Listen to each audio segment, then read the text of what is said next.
तर नमस्कार. मी ऋषिकेश साळुंखे, हे उत्तड.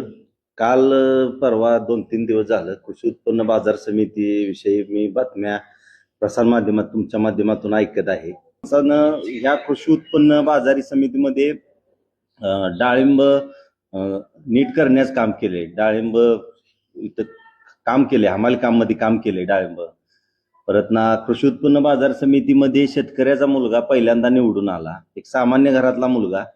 आज त्या व्यक्तीनं कृषी उत्पन्न बाजार समितीमध्ये निवडून आल्यापासून, सभापती झाल्यापासून केलेली कामं तुम्ही बघा, त्याच्यावरती परत टीका करा. आम्हाला कुणाविषयी बोलायचं नाही, कुणाला विरोध करायचा नाही. आज आटपाडीचा शेळ्या मेंढ्यांचा बाजार ते खाली वड्यात भरत होता, चिखलात तिथं गाणीत भरत होता. तो आदरणीय संतोष भाऊ पुजाऱ्यांनी इकडं त्या पटांगणात आणला. आजपर्यंत कुठं नंबर आलाय, कुठं राज्यस्तरीयवर गेले असं कुठंच नव्हतं. संतोषभाऊ पुजारी आल्यापासून कृषी उत्पन्न बाजार समितीला वेगवेगळे पुरस्कार मिळायला लागले. आंबा महोत्सव घेतला. कधी दुष्काळी भागात आंबा महोत्सव झाला होता का? डाळिंबासाठी आज व्यापारी बाहेर गावून यायला लागले. सगळ्यात मोठी बाजारपेठ आहे आता पश्चिम महाराष्ट्रातली. आणि कृषी उत्पन्न बाजार समितीचं नाव फार उंची लेवलला गेले. आता मला वाटतं 1 नंबरला जाईल थोड्या दिवसात, असं काम चालू आहे. त्यानंतर ना ह्याच्या पाठीमागचे कोणावर आम्ही टीका करत नाही. ह्याच्या पाठीमागं कधी सीसीटीव्ही कॅमेरा होतं का इथं कृषी उत्पन्न बाजार समितीमध्ये? आज शेतकरी सकाळी 6ला शेळ्या मेंढ्या घेऊन येतोय, ते 12-1 वाजेपर्यंत तिथं थांबायचं. त्यांना आज तिथं जारचं फिल्टरचं पाणी द्यायची सोय केली. त्यांनी केलेलं काम बघा तुम्ही, त्याच्यानंतर त्यांना विरोध करा. आज पाण्याची सोय केली त्यांनी, तिथं सीसीटीव्ही कॅमेरा आणला. ज्यावेळेस खेड्यातनं शेतकरी शेळ्या मेंढ्या घेऊन येत होतं, त्यावेळेस त्या गाड्या टेम्पो घेऊन येत होत्या, त्यावेळेस जकात कर म्हणून गेटवरती लागला जात होता. ते जकात कर कुणी बंद केला? त्याच्यावर कोण बोलतंय का? आज शेतकऱ्यांना एवढ्या लांबून येऊन 100 रुपये 200 रुपये टेम्पोला द्यायला लागत होतं, ते बंद केलं.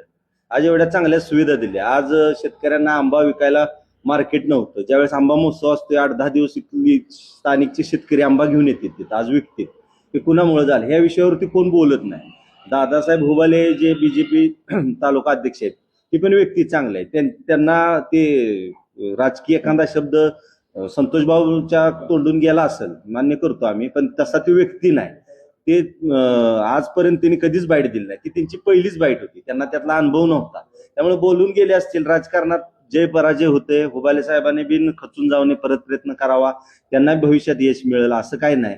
आणि एवढं काय मनावर घेण्यासारखा विषय नाही. संतोष पुजारी आणि दादासाहेब हुबाले हे पहिला एकदम जवळ, म्हणजे असं मैत्रीपूर्व संबंध आहेत. आता संचालक आहेत ते, हे सभापती आहेत, त्यांचं दोघांचं एवढ्या टोकाला नेऊन तालुक्यातले पण कोणी पण बाईट देताना विचार करून द्यावे. बोलत असताना सर्वांनी व्यवस्थित बोलावं, भाषा चांगली वापरावी, ह्या मताचा मी आहे. कसं आहे, आज आपल्या कमेंट वाईट तालुक्याची प्रतिमा खालावत चालल्या. तुम्ही कुणाला कमेंट देत असताना जरा भाषा चांगली वापरावी.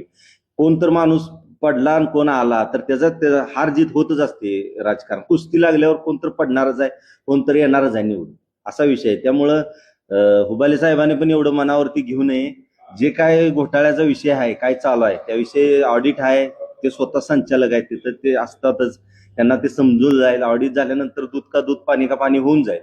त्यामुळं लय कोणी यावरती फोकस करू नये. हा विषय एवढा जिथल्या तिथं द्यावा सोडून, असं माझं मत आहे.